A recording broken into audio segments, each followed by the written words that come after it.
I'm Vin. I'm Sori. If you would like to get your song reviewed, dear listener, there's the Filthy Capitalist option. As Sori says, 125 gets you straight to the head of the line. You don't have to be a part of the alliance. You don't have to be part of the group. Wait a minute. And the biggest thing is you don't have to wait. You hop, skip, and jump right in front of everybody. 125 gets you there. You do that 3 times, and you get mashed down to the $75 rate for perpetuity. Yes! Also, there is a band review option. So if you've got a band and you're trying to get your band some exposure, hit me up at villageXchange@gmail.com and I'll show you the details about how to pull that off. You can also jump on Patreon, and there is a option on the tiers to be able to get your band reviewed. Obviously, we can't lie to you, so we can't guarantee a positive review. Get what you get. It's just rubbish. Rubbish. Rubbish. That's British for garbage. My favorite is the community option. $1 at the gate gets you in at Patreon. You get to join an alliance. The alliance joins their points together, and that helps determine what songs that we do. The alliances hang out on Discord. Message me on Patreon to get the link. And they do all kinds of other cool things. They do Minecraft, Dungeons and Dragons. Yeah. It's really a community within the community. Anybody can go on the village, facebook.com/Vin and Sori. There's 160,000+ people on the channel. What's cool about the Discord is that it offers a real opportunity for community connection, friendship, that type of thing. And it's on Discord, so if you're not a Facebook person, it's for you. You start off at $1. Right. Plus you get exclusives. Sori and I are working on a song. So the first 15 seconds of that was on Patreon. Also, at $15 tier and above, when we actually debut the video, they're going to be there live with us. There you are, dear listener. October, the name of the song is Hate Me. Let's go. Here we go.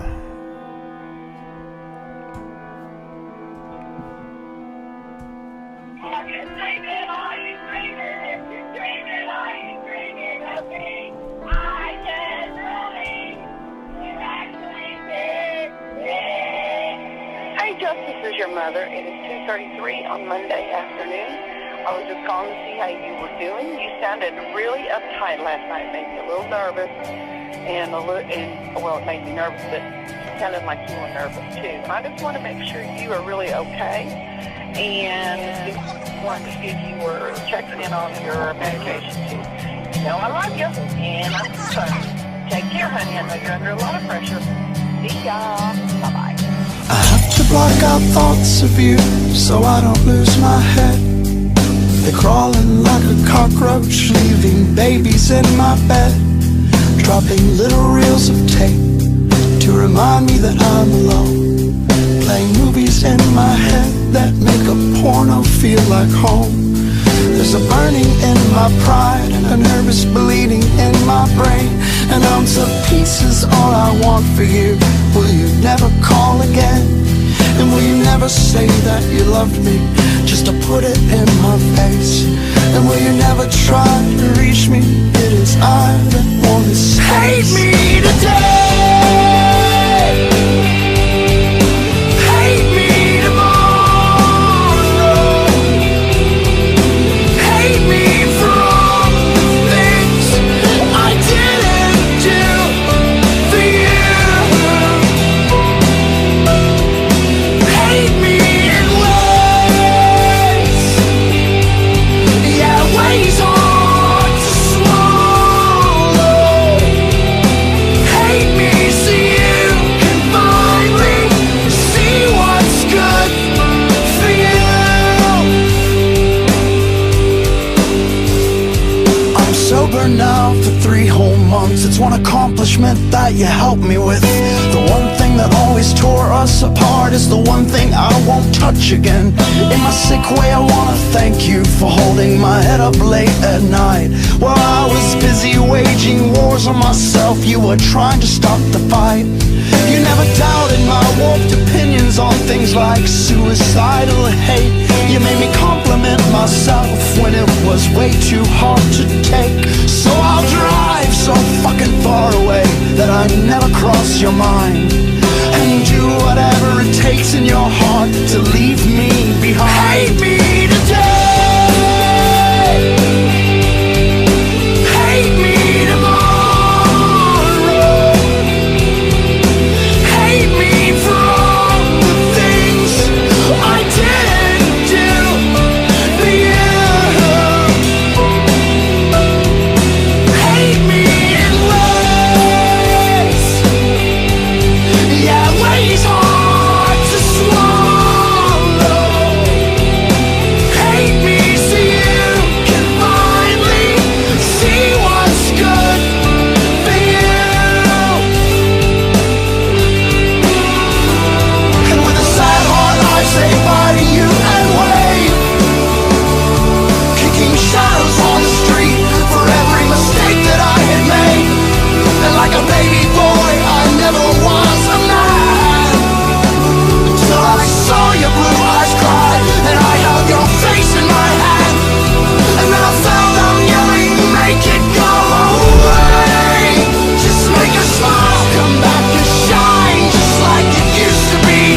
hate me tomorrow.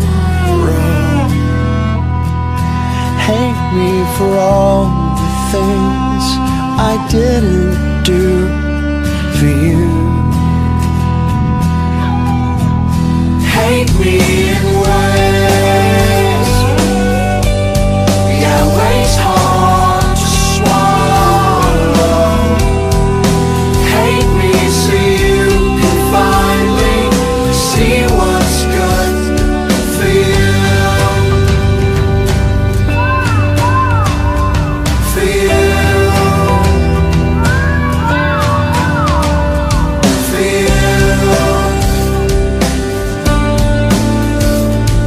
you.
Jeez, some songs, when they end,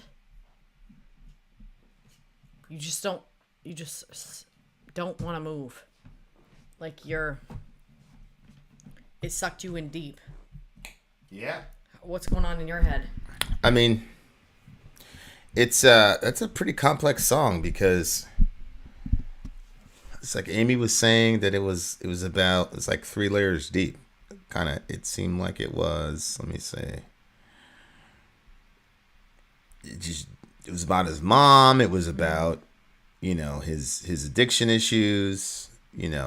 Just a lot of different people that he hurt because of his addiction.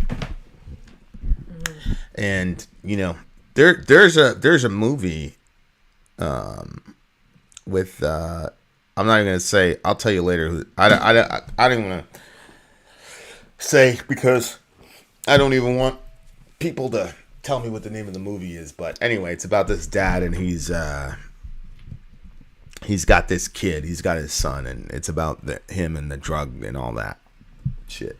Yeah. And it's just, man, you have kids, and man, if you don't know what it's like to have a child, man, it's a really difficult. It's the best thing in the world, but there's also so much terror that's attached to it because you're so worried about losing them. At least I am because of just the way I grew up. So I'm like, I'm not even gonna watch that fucking movie, bro, because it's just to see the deterioration of somebody that you love and to just see them cycling out, dying in front of you, and there's nothing you can do about it. And they're choosing to do it to themselves, but they're really not choosing because they're possessed by this chemical. It's just like the worst. It's just the worst thing in the world. And then the ups and downs that you go through with a person like that in recovery is I've got family members who left this world because of overdosing on shit, but I'm trying to be very general about it. But as far as the way life is supposed to happen and the way death is supposed to happen, it was the way it was supposed to go. But I cannot imagine with any one of my kids, man. Oh my.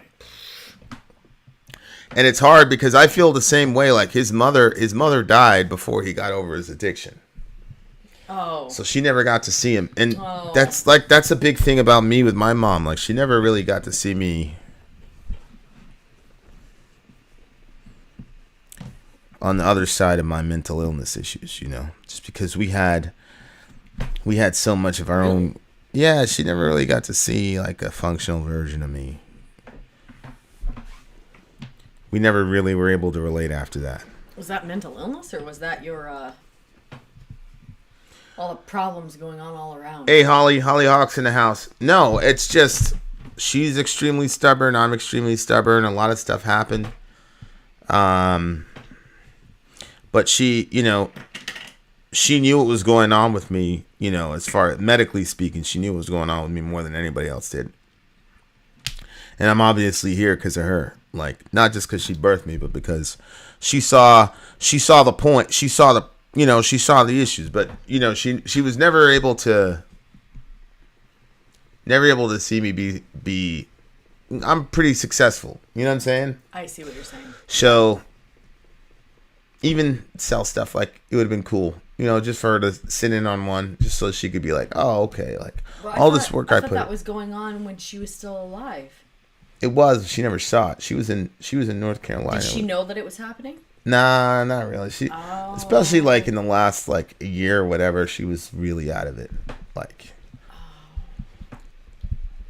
so, but you know, so it's a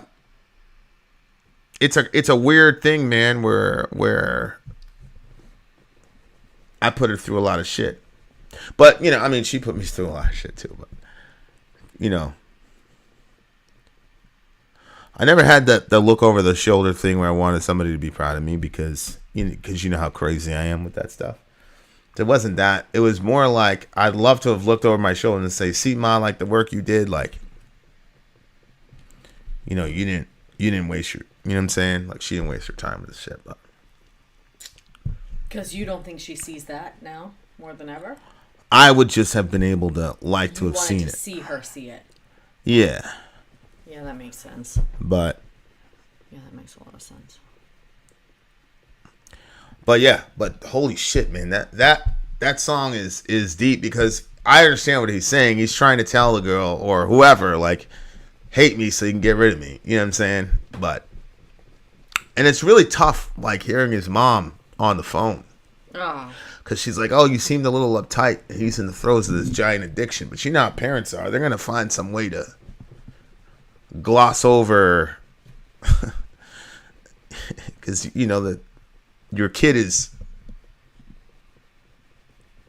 Yeah. I thought the way she worded it was cute, too. It made me a little nervous, and it made me nervous. It sounded like you were nervous, too. Like, kind of. Yeah. Yeah. My mom was not that kind of woman, you know what I'm saying? She'd be like, what the fuck was going on? But like, I knew what it was. When, like, the more I scared my mother, the more hostile she got. You know what I'm saying? Now I was in New York City. There were so many things I didn't understand. Like, I'd come home late and she'd be like, I called the police. I called the medical examiner's office because I thought you were in the morgue, blah, blah, blah. I'm like, what the fuck? What are you talking about, Mom? I'm good. She's like, you know, this is the Bronx. Like, and of course, I'm like, Ma, you're wild. I'm like, you're losing. I'm like, I have fucking, and a 9 in my fucking jacket, bro. Like, it you know, but you know, so she knew something was wrong with me. You know what I'm saying? Like, she knew that I was like, I never heard her, never once with Junior, never once with Jamie, like, be worried but she knew me. Mm-hmm. She knew I'd be mixed up in all types of crazy shit. So she, you know, she was worried about me. You're like, when something's bothering you, sometimes it's really, really obvious. just because of what your eyelids do. So she probably was able to see that also. Yeah. So she probably knew, like... Yeah, she could, as I'd hear her and Mr. Man talking, he'd be like, he's fine, Beverly, he's fine, yeah. She's like, he's not fine, something's really bad going on, something really bad's happening. And he's like, he's fine, Beverly, comes home every night. And, But he was wrong. Later, Lisa, yeah, he was wrong, I mean, see, I would think, I'm like, yeah, like, she should listen to him. I'd be like, yo, you should listen to him. Like, he's been in the Bronx as a kid. Like, he knows. Like, I'm good. But he didn't grow up the way I grew up. You know what I'm saying? He's like 80 years old now, bro. So, you know. And your demeanor was different, you know?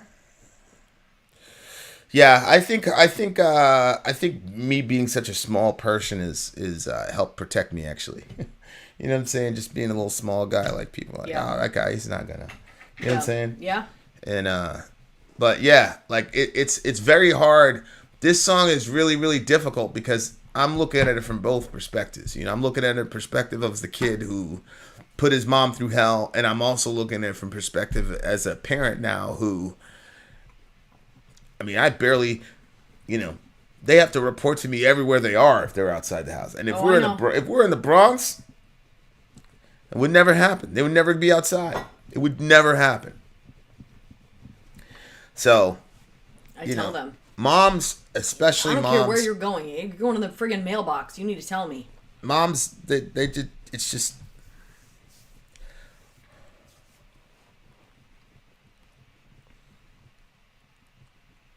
When you get older and they're still trying to parent you, but they got to let you go because you're a man. And I was kind of feeling that kind of energy on the phone, like, because a lot of times, especially when you're growing up and you start to leave adolescence behind. Mm-hmm.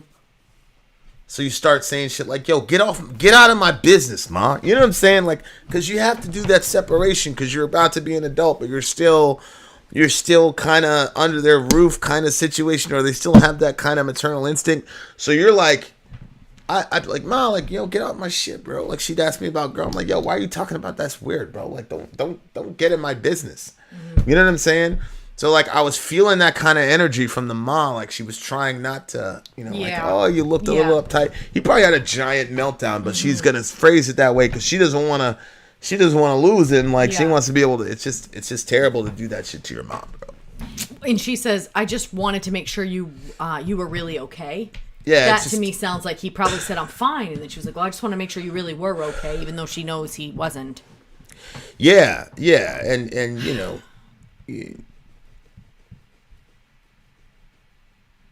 it's weird. Like, I don't feel guilty. I put my mom through a lot of shit, and I don't feel guilty about it. I just feel like, whoa, man, I was really lucky to have one of those moms that was willing to deal with it, you know? And she fought me, like, literally fought me, man. Like, she was... Mm-hmm. She understands what I'm saying. My mom wasn't no bitch. Like, she'd fight. She fought, like, literally fought me for me, you know? Mm-hmm. So, it's a crazy thing. Like, when you grow up as a man, you know, you got your mom, and that shit is special, man. So, like, I'm hearing that song, like, I don't feel guilty. Oh, I put all that my mom through. I just feel like mega grateful for my mother, man, and God for giving me, because He knew what kind of mother I was gonna need. Mm-hmm. You know, so, and I know I'll see her again, bro. It's just, fuck, man. It's just, you take that shit for granted, you know, until, you know. That's why I talk to my boys, and like, I know their mom, like, it's a real challenging thing, like their mother. Mm-hmm. And I tell her, you know, and she's hurt them a lot, man, like a lot. But I tell them all the time, like, look, bro, trust me, man. Trust me, bro. You're gonna want your mom. So I'm glad that they listen to me, and they're talking to their mom, and they're with their mom right now, and so that's good. So yeah, good song, really, really good song. What do you give it? Silent count. Thanks, Mark Graves. I appreciate it. Look, hard songs are they're not bad. You know, people think that we're supposed to be happy all the time. Like, that's not how life is. So, I don't, the whole night isn't like that. And we got one more song left, so that's cool. So it's okay. It's okay to have, everybody had a great time yesterday. We were fun and happy, and we're having a great time today. But sometimes, if, there's nothing wrong with it. If you love your mom or you love your dad or your sister, your brother.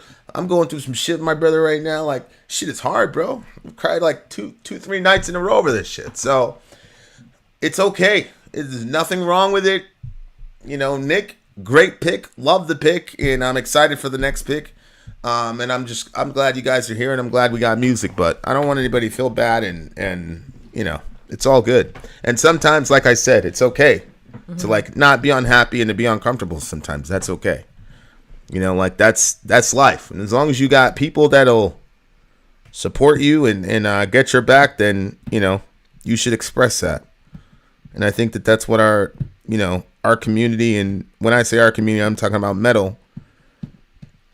I think that that's what it's about. Mm-hmm. And that's why when we all find each other in concerts, you feel that camaraderie with somebody you never met in your life. It's because they're singing the same songs you are. That means they went through the same shit you did. So I'm very grateful for all you guys, for sure. There you go. Good song. And what do you give it? It's a silent count. It's a very hard song to rate. Mm-hmm. Good. We got one more song, guys. If you're a square and you're in regular YouTube land, you're going to have to check us out tomorrow morning at 11 a.m. EST. Having said that, Vin out. Sorry out. Gone. Fuck.